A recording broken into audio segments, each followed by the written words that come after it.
let's say you want to change your cursor inside your Godot game. So we're going to exit. We're importing our sword.png cursor, which is just a PNG file. Inside our project settings, we're going to the display parameters for the cursor, the mouse cursor. Here we have a button.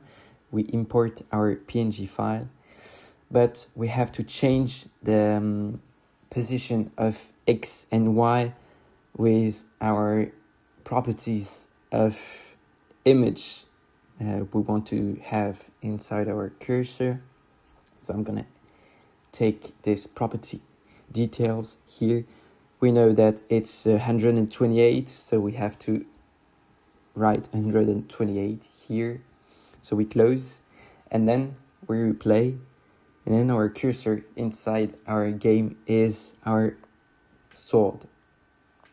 If we had a PNG file which was less than 128, we could change the parameters of X and Y inside the project settings that we just set for our game.